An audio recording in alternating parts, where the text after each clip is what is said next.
មាយើងដាំងស្ដាច់ឆាប់មួយរំពេញទៅទូលទៅថាបបិនស្ដាច់ឡើងចវនអង្សាឆាប់ឆាំមនីអីលើនីងនៃត្បិតមានទេវតានិតនៅរាំងសា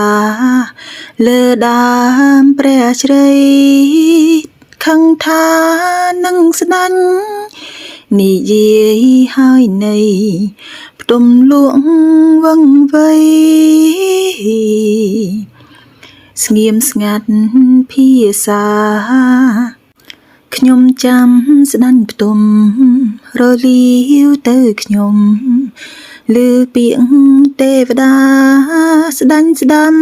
មាយើងស្ទុះឡើងអាសពីបំផាយមនីមាយើងដោយដិតក្សិនមេឃព្រាំងជ្រៃធ្លាក់ផុតខ្សាន់ថ្លៃព្រះបាទព្រហ្មទណ្ឌស្ដាច់ទៅរំលងពីភ័យមកថ្វាន់ទើបមាយើងគិតទូលទៅ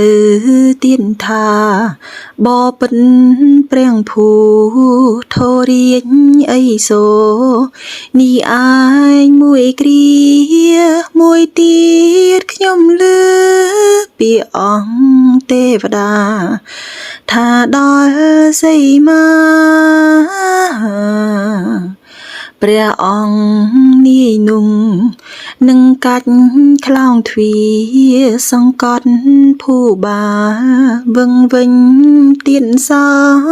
ថាបាកន្លងរំលងពីនោះលុះព្រះអង្គឈ្មោះ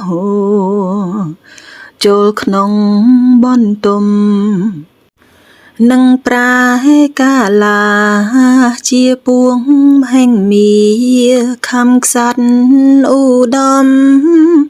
បបិនក្សិនត្រាទេវតាជំនុំដូច្នេះនេះខ្ញុំឮជាងតែម្ដង